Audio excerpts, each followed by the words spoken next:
चाहिँ दसैँ पनि नजिक आउन थालिसकेको छ। त्यसैले हामी चाहिँ जमरा राख्ने कार्यक्रम चल्दैछ। कसरी राख्ने रहेछन् जमरा मैले हजुरहरूलाई देखाउँछु। के मिसाउँछन् र अब कति दिनमा उम्रिन्छ त्यो पनि देखाउने छु। यसैले काट्नुपर्ने हुन्छ। या दुईटा पो काट्टे त होइट। सो हामी चाहिँ भर्खर दिदीको घर पनि आइयो। दिदीको घर पुगेर पनि आइयो हैन। त्यसपछि अब फर्किन थालेको।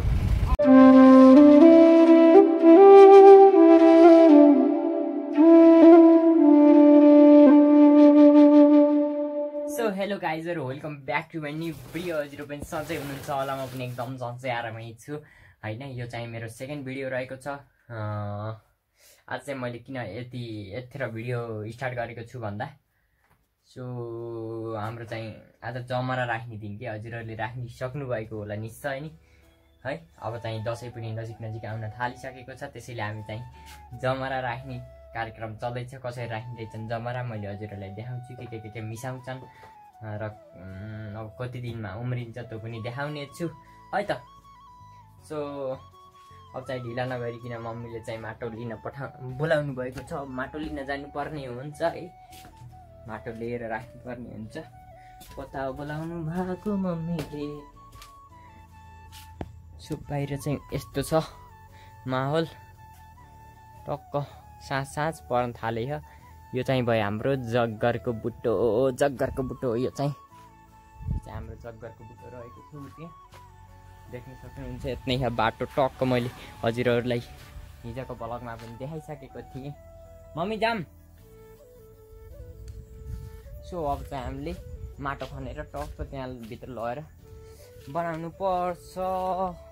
यो चाहिँ मेरो फर्स्ट भन्दा नि सेकेन्ड भिडियो रहेको छ। माया साथ सपोर्ट गर्नु होला है त। जे साँझमा दामी शीतल छ हैन, शीतल हावा खाँदै बसिरहेको छु। यो यस्तो दामी मौसम छ।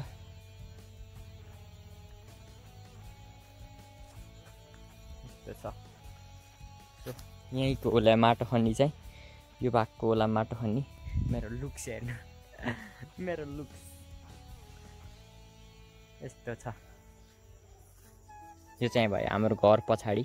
मैले हजुरहरूलाई हिजोको ब्लगमा देखाइसकेको थिएँ। अब म धेरै बोल्दिनँ। जे कामको लागि आएको अब त्यहीँ गर्नुपर्ने हुन्छ। अब माटो खन्नुपर्ने हुन्छ ढिला नगरिकन।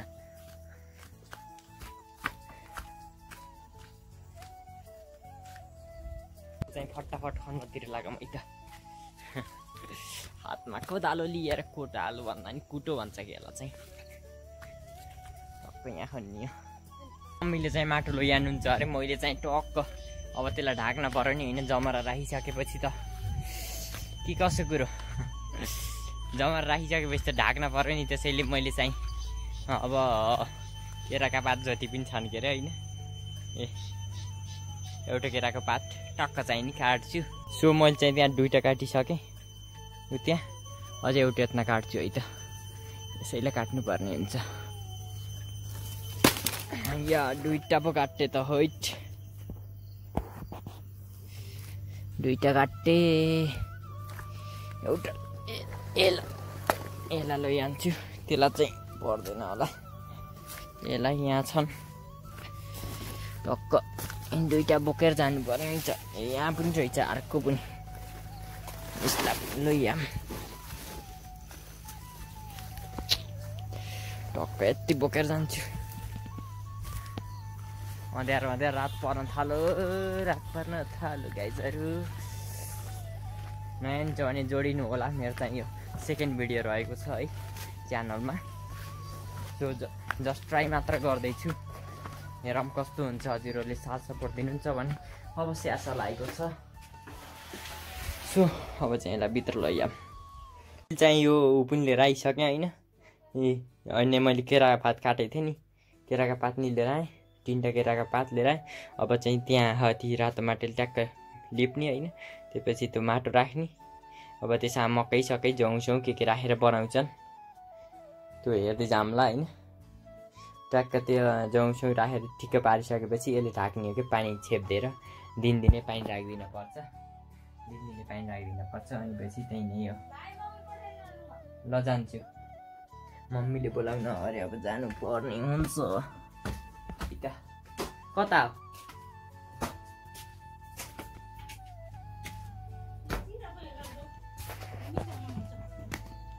दाउरा चिर्ने खैले पनि मैले चिर्छु। सो मैले चाहिँ अब दाउरा चिर्छु है त। यहाँ चाहिँ राख्ने तयारी हुँदैछ। हामीले अब के राख्यो मम्मी यहाँ? के भन्नु न, भन्नु न के राख्यो? जौतिल अरू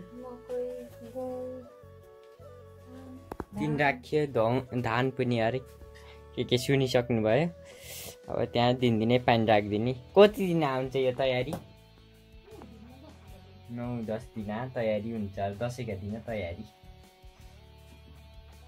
ल थ्याङ्क यू साथीहरू, भोलि बिहान भेटौँला है त। अब सुत्ने बेला नि भइसक्यो, रात पर्यो। पहिला चाहिँ good night guys, bye by.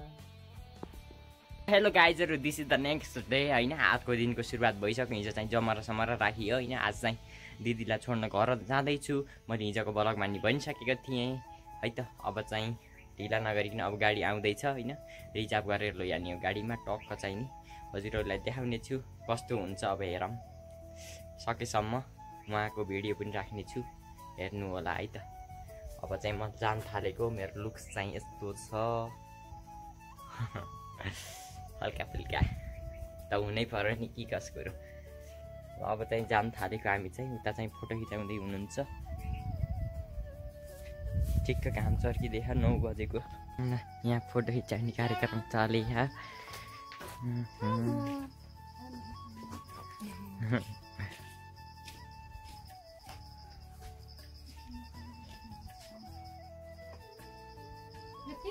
छन् टन्नै झोला। के कतिवटा झोला मस्तै झोला। 1 2 3 4 5 6 7 8 9 10 एउटा झोला छन्। टक्क बोकेर जानुपर्ने हुन्छ। त्यहाँ चाहिँ फोटो खिचाउँदै हुनुहुन्छ।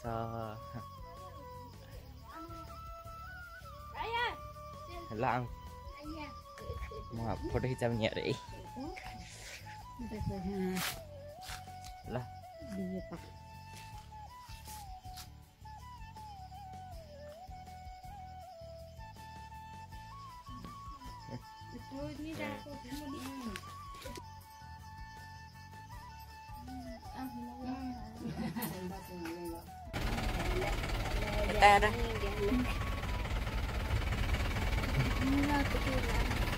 हामी चाहिँ 3 जना भएर हिँड्यौँ होइन।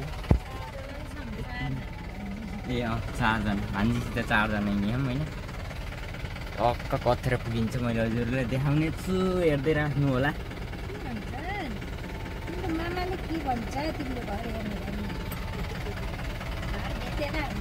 त्यहाँ टक्क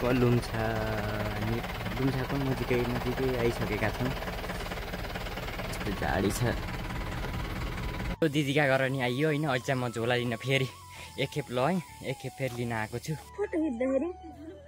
सो झोला लिन गएको पनि झोला पनि लिएर आएँ होइन। जे होस् दिदीको घर चाहिँ राम्रो रहेछ। वरिपरि लेउ त लाग्नु भयो बर्खा भएपछि होइन। यो त यस्तै हो सबैको घर। जे सुन्दर छ ठाउँ। वरिपरिको डाँडा पनि दामी छन्, घर पनि दामी छ। यहाँ हुनुभयो भान्जा भान्जी मेरा। सो भान्जी चाहिँ साह्रै क्युट छिन्। भान्जी रे। सो अब चाहिँ बोके हेर्न जानुपर्ने हुन्छ। गोठातिर जाम है त। यो चाहिँ भान्जीको न्वारानको लागि लिएर आएको बोके हो। सो यसलाई चाहिँ न्वारानमा भोजन गर्ने कुरो छ। हामी चाहिँ दिदीलाई छोडेर हिँड्यो होइन। दिदीको घर देखाइसकेँ भनौँ। सो हजुरहरूले देखिसक्नु भएको होला दिदीको घर होइन। कस्तो लाग्यो कमेन्ट पनि गर्नु होला है। अब चाहिँ हामी घरतिर लागेको। अब घरतिरको भ्यू हेर्दै हिँड्नुपर्छ। कस्तो दामी भ्यू छ। यस्तो सानो बाटो रहेछ, ठिकै राम्रो। टक्क मम्मी र म आथ्यौँ छोड्न दिदीलाई। अब चाहिँ हामी लागेको है त, हामी दिदीको घरतिर पनि आइयो होइन। त्यसपछि अब फर्किन थालेको। अब बिस्तारै बिस्तारै भ्यू हेर्दै जानुपर्ने हुन्छ। दिदीको घर पनि हजुरहरूले देखिसक्नु भएको लान्छ। अब बिस्तारै बिस्तारै हजुरहरूलाई पनि भ्यू देखाउँछु।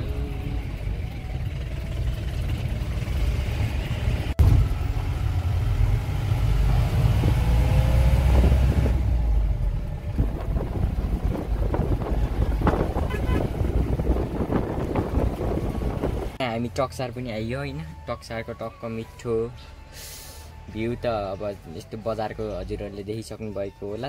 त्यति खासै मैले देखाउन बजारको चाहिँ। अब गाउँको पहाडका हल्का हरियाली होइन, हेर्दै जानुहोस्। सो अहिले चाहिँ टक्सार आयौँ हामी। अब यस अघिका भ्यूहरू हेर्दै जाऊँ है त।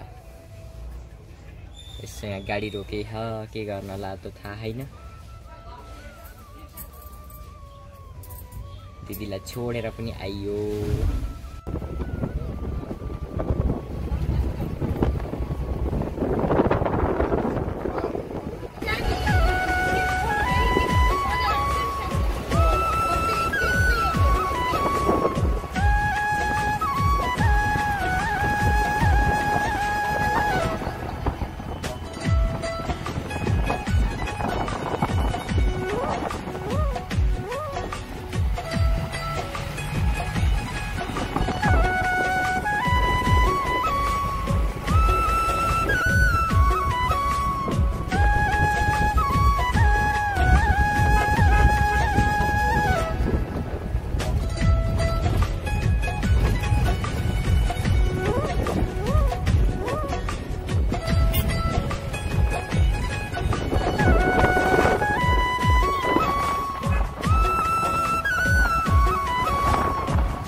आइयो यही गाडीमा आइएको।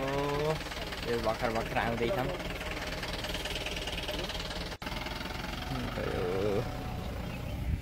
फाइनल्ली आइयो। होइन यही बाटो गएको, यही आइयो फेरि। घाम चर्के डर कति छिटो आइयो यार। 1 घन्टाभित्र आइयो, 1-2 घन्टाभित्र। यस मजा आयो। दिदीको घर गएर नि आइयो होइन। गाइजहरू अहिले चाहिँ मजाले बसिरहेको छु। एकदम घाम चर्किरहेको छ बाहिरको पनि। अहिले चाहिँ हल्का शीतल हुँदै घाम चर्किँदै गरेको छ। घाम चर्के नि त्यस्तो टाठो लागेको छैन होइन, बुटा सहरमा जस्तो। जस ठिकै छ। दिउँसोमा यति घाम त ठिकै हो। दिउँसोमा त हल्का घाम त लाग्नै पर्यो नि होइन।